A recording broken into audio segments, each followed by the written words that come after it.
Hello hi welcome to ABP. मेरा नाम भावना है और इस वक्त मेरे साथ है Janhvi Kapoor, one and only Janhvi Kapoor. Janhvi, आप बहुत ही जोश और खरोश के साथ मिस्टर एंड मिसेस माही का प्रमोशन कर रही हैं। हम आपकी साड़ी में भी देख सकते हैं, बॉल्स बने हुए हैं आई थिंक। हाँ, और ब्लाउज भी क्रिकेट बॉल का है। मेरा एक बैग भी बनाया था मैंने सीजन बॉल का। सीरियसली? हाँ, जब आप वोट देने गए थे ना, तब भी हमने देखा कि आपके दुपट्टे में भी आई थिंक सॉन्ग के मेंशन lyrics, था। हाँ, यस, सॉन्ग लिखे मेंशन थे था। मैंने। सो कितना एक्साइटेड हैं आप मिस्टर एंड मिसेस माही को लेकर? बहुत एक्साइटेड। जैसे कि आप देख सकते हैं, आई डोंट थिंक मैंने किसी भी फिल्म की प्रमोशन ऐसे की है इससे पहले। इनफैक्ट फिल्म शूटिंग तक मुझे बहुत मज़ा आता है। मैं मेरे काम को जानती हूँ, वो पूरे प्रोसेस में मैं जोश लगा के ईमानदारी से काम करती हूँ। लेकिन हर एक फिल्म के प्रमोशन के वक्त मैं डर जाती हूँ, क्योंकि मुझे ज़्यादा बात करना पसंद नहीं, ज़्यादा दिखना इतना पसंद नहीं। तो प्रमोशन में थोड़ी, मैं ये नहीं कहूँगी कि आलसी हो जाती हूँ, लेकिन सोशल एंजाइटी हिट करती है। सोशल एंजाइटी भी नहीं, बस मुझे लगता है कि खुद कोई अपना ढंडोरा कैसे पीटे अपने काम का, तो मैं बस चुप हो जाती हूँ। या कभी इससे पहले कभी इतना प्रमोशन नहीं किया मैंने, सिवाय धड़क के। और धड़क के टाइम पे भी ईशान मेरे साथ था, तो मैं उसी को बात करने देती थी, मैं चुपचाप कोने में बैठी रहती थी। लेकिन अभी आई थिंक ये फिल्म मेरे करियर के लिए, हम सब के लिए इतनी स्पेशल है, और मेरा ये मानना है कि इतनी खूबसूरत और ज़रूरी फिल्म है ये। इसका जो मैसेज है, तो मैं धूमधाम से जोश लगा के मेरे पर्सनालिटी से बाहर निकल के प्रमोट करने की कोशिश कर रही हूँ। यू नो व्हाट, अभी इस इंटरव्यू में हम आगे आपकी पर्सनालिटी के बारे में भी बात करेंगे। I have some questions, but अभी फिलहाल मिस्टर एंड मिसेस माही के बारे में बात करते हैं। मिस्टर एंड मिसेस माही भी क्रिकेट पर बेस्ड है, समवेयर वो क्रिकेट वाला फील है उसमें। एंड क्रिकेट की जब बात होती है तो बहुत सारी मूवीज़ दिमाग में आती है, स्पोर्ट्स की जब बात होती है तो बहुत सारी मूवीज़ दिमाग में आती हैं, और चक दे इंडिया कहीं ना कहीं आ जाता है सामने। तो क्या इससे भी वही उसी टाइप की एक्सपेक्टेशन है, लाइक जैसे धोनी रिलीज़ हुई या चक दे इंडिया रिलीज़ हुई? देखिए, चकते ये सारे फिल्म्स क्लासिक फिल्म्स हैं। लगान भी, उसमें भी क्रिकेट था। लेकिन मैं एक चीज़ कहना चाहूँगी कि हमारी फिल्म एक स्पोर्ट्स फिल्म नहीं है, एक क्रिकेट फिल्म नहीं है। इनफैक्ट अगर आप क्रिकेट को फिल्म से हटा दें तो इतना कुछ बदलता नहीं है। क्रिकेट के जगह सिंगिंग भी हो सकता था, डांस भी हो सकता था, कुछ भी हो सकता था। हमारे निर्देशक क्रिकेट के बहुत दीवाने हैं। लेकिन ये कहानी है सपनों के बारे में, रिश्तों के बारे में, पति पत्नी के बारे में। आम जिंदगी में इतनी बार होता है कि आपका एक सपना होता है, लेकिन उसको पूरा करने में जो हिम्मत लगती है, जो फैमिली का सपोर्ट लगता है, वो नहीं मिलता आपको, तो आप वो सपने के पीछे नहीं भाग पाते। तो ये उन लोगों की कहानी है, बाप बेटे की कहानी है। कैसे चाहे आप जितना भी देख लो ज़िंदगी में, अचीव कर लो ना कर लो, जितने भी बड़े हो जाओ, आपको वो पिताजी का अप्रूवल, वैलिडेशन तो चाहिए ही होता है। तो वो उन चीज़ की कहानी है, कैसे एक पति अपने पत्नी को सपोर्ट करता है, उसकी आंखें खोलता है, और कैसे एक लड़की के लिए वो बहुत बार होता है ज़िंदगी में कि एजेंसी एक चीज़ होती है महिलाओं में, जो कि ज़्यादातर नहीं होता है, कि हमें पता नहीं कि हम वी कैन बी ओपिनियनेटेड, हम हमारी आवाज़ को यूज़ कर सकते हैं, हमारे सपने क्या है, हम उनके पीछे भाग सकते हैं। तो ये इन सारी चीज़ों की कहानी है। आपका रोल बहुत जैसे आप हो, मुझे लगता है उससे बहुत हट के होता है। जैसे बवाल में भी जो आपका एक रोल था, एक वाइफ का रोल था, और उसमें भी आप थोड़ा सा, क्या उसी टाइप का कुछ हमें देखने को मिलेगा? नहीं, आई थिंक बवाल में मैं आज ही सोच रही थी उसके बारे में, क्योंकि दोनों राइटर्स सेम है फिल्म के। बवाल में काफ़ी सहमी सी थी निशा, जो कि मेरे किरदार का नाम था। बहुत ही मैच्योर थी, बहुत ही एक पेंसिव थी, मेलंकोलिक थी। लेकिन महिमा का जो कैरेक्टर ब्रीफ है कि हाँ, वो बहुत भोली है। वो अपने सपनों को ठीक तरह से पहचान नहीं पाई है, क्योंकि उसे कभी वो क्षमता नहीं दी गई थी कि वो अपने आवाज़ को इस्तेमाल करे, अपने ख्वाबों को पूरा करे। वो दूसरों की धुन पे ज़िंदगी जीती रहती है, लेकिन बहुत खुश है। मेरे डायरेक्टर ने मुझे बोला था कि जब भी आप स्क्रीन पर आओ महिमा बनकर, ऐसे लगना चाहिए कि उजाला आया है, सूरज आई है बादलों के पीछे से। तो वही कोशिश रही है। तो काफ़ी हंसमुख कैरेक्टर है, पॉजिटिव कैरेक्टर है, और वो जिस तरह की प्रॉब्लमाटिक मैरिज में मेरे बवाल की कैरेक्टर थी, उस सिचुएशन में तो नहीं, उस हद तक तो नहीं है। ओके अभी बीच में आपने एक लाइन यूज़ की, फादर का वैलिडेशन आप कितने भी बड़े हो जाओ ज़रूरी होता है। रियल लाइफ में भी ऐसा होता है? 100%, 100%। लेकिन पापा मुझे वैलिडेशन बहुत आसानी से दे देते। हाँ, उन्होंने बोला था I am a very cool father. Recently मैंने उनका इंटरव्यू किया था, he said I am very cool father. He is the coolest father. Okay, अच्छा, इस मिस्टर एंड मिसेस माही में आपने सूर्य कुमार यादव का scoop shot I think ji. Practice किया है, तो ऐसे कुछ एक शॉट्स आप बता सकते हैं, जैसे धोनी का कौन सा शॉट फेमस है? फेमस, उनका तो हर शॉट फेमस है। नो, इट्स लाइक एक शॉट जो सिग्नेचर शॉट होता है। Helicopter. Yes. Helicopter. And Virat का? Cover drive. Oh yes, Rohit Sharma switch hit या पुल शॉट। Pull shot. अरे Yes. मेरे सारे फेवरेट शॉट्स है ये। बट आपको लोग, मेरे कोच मुझे कहते थे कि मेरा कवर ड्राइव विराट सर से मिलता जुलता है, मेरा फॉर्म। नाइस। अच्छा, so basically you took proper coaching and training and proper 2 साल के लिए दोनों कंधों को डिसलोकेट कर लिया था मैंने प्रैक्टिस करते करते। बाप रे। सो एज अ किड हर बंदा होता है, कोई स्पोर्टी होता है, कोई कल्चरल एक्टिविटीज में मैं बहुत बिल्कुल स्पॉटी नहीं थी। टॉम बॉयिश और समथिंग? कुछ नहीं, मैं इतनी मतलब स्पॉटी का जो ऑपोजिट होता है मैं वो एक्सट्रीम पे थी। मैं स्कूल के स्पोर्ट्स डे पे जाती थी, इतनी आलसी थी मैं। स्पोर्ट्स को लेके कोई दिलचस्पी नहीं थी कि मम्मा आती थी स्पोर्ट्स डे पर, मैं ज़मीन पे जो मिट्टी रहता था मैं वो मिट्टी अपने आप पे डालती थी और आके वो बहुत बहुत मेहनत की मैंने मम्मा, और नहीं हो रहा मुझसे। सो इट्स सेम, मतलब सबको अपने मम्मी पापा से डर लगता है, हाँ। लाइक वो पुश करते हैं कि गो एंड पार्टिसिपेट एंड नहीं, मम्मा मुझे कभी ऐसे स्पोर्ट्स के लिए तो पुश नहीं करती थी, क्योंकि वो जानती थी कि इसमें मतलब नहीं हो पाएगा। छोड़ दो बेचारी को।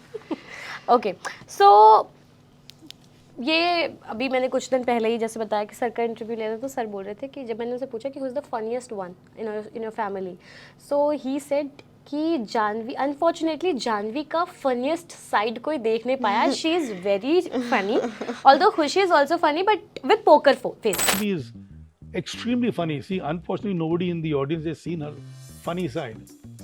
Khushi has got a poker face and can be funny. या Khushi's humour very dry humour. वो एक वो बोलती कम है, लेकिन जब बोलती है उसका एक लाइन आता है और वन लाइन है। हाँ, 1 लाइनर। मैं तो जोकरगिरी करती रहती हूँ घर पे। सो कैसे, जैसे कि पता नहीं, मैं आई गेस मैं बहुत हाइपर हूँ और मैं मतलब हर चीज़ को लेकर बहुत ड्रामेटिक। पापा मुझे ड्रामची बुलाते हैं। ड्रामची। तो हर चीज़ को लेकर रोना धोना झगड़ा, अजीब अजीब सिर पे तेल लगा के नीचे भाग रही हूँ कुत्तों के पीछे, पापा को डांट रही हूँ कि ऐसे क्यों खाना खा रहे। तो मैं ये मेरा चलता रहता है। मिमिक एंड ऑल भी कुछ आप करते हो, जैसे कोई मिमिक्री या फिर हाँ, कभी आप मिमिक्री करती रहती हूँ और आई थिंक मेरे रिएक्शंस ज़्यादा पापा, funny होते हैं। हाँ, पापा को हंसाते हैं कई बार। व्हेन वी आस्क कि आप कभी ऐसा होता है कि एज अ फादर आपको अपने बच्चों से डांट सुननी पड़ती है, बिकॉज कई बार क्या होता है कि उनको जब बहुत सुननी पड़ती है। he said same, आप इतने इवेंट्स में जाते हैं ना, प्रेस इज ऑलवेज देयर, तो वहाँ पर किसी आपने कोई ऐसी स्टेटमेंट दे दी हो और फिर आपको, आप जब घर आए हो तो आपके बच्चों ने या फिर आपकी फैमिली ने बोला हो कि यार ये नहीं बोलना था? कई बार हुआ है। कभी कभी कैरियर में होकर मैं कुछ ज्यादा बोल देता हूँ। कई बार ऐसा होता है कि जब आप मीडिया में जाते हैं, जब आप किसी भी इवेंट में जाते हो तो मीडिया होती है बहुत सारी और आपसे सवाल पूछ लिया जाता है और आप जवाब दे देते हैं, बट कई बार आपके किड्स को वो पसंद नहीं आता, जो कि हम लोगों के सबके जनरल घर में होता ही है, और फिर घर वापस आने के बाद उनकी क्लास लगाई जाती है कि आपने ऐसा क्यों कह दिया। क्योंकि आपको हाँ, नहीं ये कहना। बहुत हुआ है। और पापा बेचारे, उनकी नीयत बहुत अच्छी है हर चीज़ को लेकर, और वो ना नहीं बोल पाते हैं। तो जब भी कोई भी उनको इंटरव्यू के लिए पूछता है, वो बोलते हैं कि बारे मैं इतने प्यार से पूछा, मैं ना कैसे बोलूँ। और फिर जब वो उनसे बातचीत करने लगते हैं, वो भूल जाते हैं कि ये चीज़ रिकॉर्ड होने वाली है और फिर पूरी दुनिया देखने वाली है। तो वो इस चीज़ का अंदाज़ा लगा ही नहीं पाते हैं। वो मैंने बोला कि आपने ये पूरे नेशनल टेलीविज़न पर क्यों बोला? उन्होंने कहा कि क्योंकि उन्होंने मुझसे पूछा, मैं झूठ थोड़ी ना बोल सकता हूँ। तो मैंने बोला कि आपने पूरा एक्सपोज़े कर लिया, झूठ बोल दो कैमरे के सामने। लेकिन नहीं, खैर उनकी नीयत तो साफ है, लेकिन ये भी अभी मजाक ही बन गया घर पे। डांट पड़ जाती है। उन्होंने बोला था कि फिर वो पहले मैं वो रोते हैं, फिर मैं रोता हूँ, सॉरी बोलता हूँ, फिर बच्चे आते हैं, सो ये सारा होल ड्रामा चलता रहता है पूरा घर पर। ड्रामा। कभी आपको ऐसा सेल्फ डाउट वाला टाइम आया है? हर मूवी के शूट के पहले होता है ऐसा? हाँ, ऐसे लगता है ना कि भाई ये तो कुछ बहुत ही अलग है, कर पाऊंगी, ठीक से कर पाऊंगी, नहीं कर पाऊंगी। लेकिन फिर वो एक आत्मविश्वास भी है कि चलो आउटकम जो भी हो, मैं ये जानती हूँ कि मेरे जितना मेहनत बहुत कम लोग करेंगे, और उस चीज़ में भी काफ़ी वैल्यू होती है। अगर आप अपने काम को सही नीयत से, ईमानदारी से, मेहनत से करो, तो उससे बढ़कर और कुछ नहीं हो सकता। इनफैक्ट धोनी सर का एक कोट है कि रिजल्ट के बारे में मत सोचो, प्रोसेस पे फोकस करो, रिजल्ट अपने आप आ जाएगा। तो मेरा यही वसूल है लाइफ में। सो मिस्टर एंड मिसेस माही को लेकर भी बहुत सारे लोग बोल रहे थे कि ये धोनी के ऊपर फिल्म है या ये धोनी की स्टोरी है, ऑल्दो ट्रेलर में हमने देखा कि सिर्फ ऐसा, मतलब ऐसा कुछ भी नहीं है। नहीं, जैसे कि मैंने कहा, ये बस धोनी सर के फिलॉसफी पर आधारित है, लेकिन उनकी ज़िंदगी के बारे में या कुछ बायोपिक बिल्कुल नहीं है। Okay, an advice you want to give to your younger self? Don't be so hard on yourself. You can't get everyone to like you. Okay. You also opened up about how media sexualized you when you were 12 or 13 years, right? I think I got the age wrong. I think the age that I meant was just when जब social media का boom हो रहा था. I think मैं 14-15 की थी. 14-15. या शायद actually या maybe 13-14, I'm not sure. Yeah. But अभी boom हो रहा था. अभी Instagram पर मतलब हाँ चीज़ें आ रही थी. agree. So अब तो वो पैप वाला ज़माना भी बहुत है कि हर जगह आपको कैमरा आपका पीछा कर रहा होता है। डू यू रियली थिंक कि ये कुछ गलत तरीके से पिक्चर्स क्लिक की जाती हैं, या फिर सोशल मीडिया पर एक वर्ग जो गलत तरीके से चीज़ों को प्रमोट करता है? ऑफ कोर्स ये एक साइड है, लेकिन ऐसे बहुत सारे मीडिया के लोग हैं और पेपराज़ी है जो कि बहुत इज्जत से पेश आते हैं, बहुत रिस्पेक्टफुल है। लेकिन हाँ, एक साइड है जो कि देखिए उनको भी इंसेंटिव मिलता है जब वो कोई गलत एंगल का कवर फोटो डालते हैं, उस चीज़ पे और व्यूज़ आते हैं, क्योंकि शायद कहीं ना कहीं सोशल मीडिया पे लोग इन चीज़ों को ज़्यादा देखते हैं तो व्यूज़ बढ़ जाते हैं, तो फिर उनको इंसेंटिव मिलता है कि वो ऐसे और चीज़ें डालें। लेकिन मेरे हिसाब से ये बहुत गलत बात है, क्योंकि हाँ, कई लोग ये भी कहते हैं कि अच्छा अगर शर्म आती है और ऐसे एंगल्स आप नहीं दिखाना चाहते हो या नहीं चाहते हो कि लोग ले, तो फिर ऐसे कपड़े मत पहनो। भाई क्यों, मैं लड़की हूँ, मुझे जो पहनना है मैं पहनूंगी, लेकिन मैं ये एक्सपेक्ट नहीं कर सकती मर्दों से या दूसरे लोगों से कि वो एक लड़की की इज्जत रखे, कि उससे जो पहनना है पहने दो, हम इज्जत से पेश आएंगे, गलत एंगल नहीं लेंगे। ये बेसिक डिसेंसी होती है ना। मैं मेरी फ्रीडम को क्यों मतलब रोक लूँ क्योंकि वो लोग अपने मॉरल गाइडलाइंस को फॉलो नहीं कर पाते। तो ये मुझे आर्ग्यूमेंट ही बहुत सोशली इनकरेक्ट और एंटी फेमिनिस्ट, सेक्सिस्ट लगता है। तो हाँ, वो आई होप ये बदलाव आए हमारे इंडस्ट्री में, जहाँ वो लोगों की इज्जत लड़कियों की इज्जत करने लगे। मतलब आम लड़कियां जब अपने घर से निकलते हैं, वो उन्हें थोड़ी ना लगता है कि हाँ मुझे देखना चाहिए क्योंकि हर कैमरा तो पीछा कर रहा है, गलत एंगल ले लिया, तो वो पहन के निकल जाती है और आम जिंदगी जीती है। लेकिन हमारे लिए थोड़ा अलग होता है, और मैं ये चीज़ से बिल्कुल सहमत नहीं हूँ कि मुझे इस चीज़ को दिमाग में रख के मुझे मेरा ड्रेसिंग बदलना है। ये क्या गलत उम्मीद है कि मैं सोसाइटी को से ये मांग रही हूँ कि बस वो डिसेंसी मेंटेन करे। Agree. इतना क्या सैक्रिफाइस, 5 लाइक कम आ जाएंगे, गलत एंगल मत डालो। खैर, सोशल मीडिया पर बहुत से ऐसे लोग होते हैं जो बहुत फेक होते हैं। एक्चुअली समवेयर आई फील कि हम सभी होते हैं, बिकॉज हम मेंटली कहीं ना कहीं किसी ट्रॉमा से भी गुजर रहे हैं, बट हम अपनी गुड पिक्चर्स पोस्ट करते हैं, हंसती हुई पिक्चर्स पोस्ट करते हैं। आपको क्या लगता है कि एक्चुअली सोशल मीडिया पर हम फेक होते हैं? आई थिंक एक हद तक, आई डोंट नो फेक होता है या नहीं, लेकिन हम हमारी ज़िंदगी का बस एक ही पहलू दिखा रहे हैं। हाइड अवर इमोशंस। या आई डोंट थिंक कि हम, सोशल मीडिया उस चीज़ के लिए होता भी नहीं है कि हम हमारे अंदर की कोई लोगों के लिए होता है। एंड आई थिंक कोई लोग सोशल मीडिया का उस तरीके से इस्तेमाल करें जो कि बहुत सारे लोगों को बहुत सपोर्ट दे रहा है, उनकी आंखें खोल रहा है। आई नो, मैं काफ़ी बार ऐसे पेजेस को फॉलो करती हूँ, लेकिन हाँ, मैं इतना सोचती नहीं हूँ ऑनेस्टली सोशल मीडिया के बारे में। मेरे काम के लिए मैं उसे इस्तेमाल करती हूँ। कई कबार जब ऐसे लगता है कि बहुत अच्छी पिक्चर ले ली है मैंने, तो डाल देती हूँ बस। And what about social media trolling? जब भी कोई भी पिक्चर पोस्ट करोगे आप, whether it is in sari, whether it, मतलब वट एवर यू पोस्ट, कोई ना कोई लोग आकर के कुछ गलीज बात बोलते ही हैं, डाउन द लाइन बात बोलते ही हैं। लेकिन मुझे इतना भी फ़र्क नहीं पड़ता।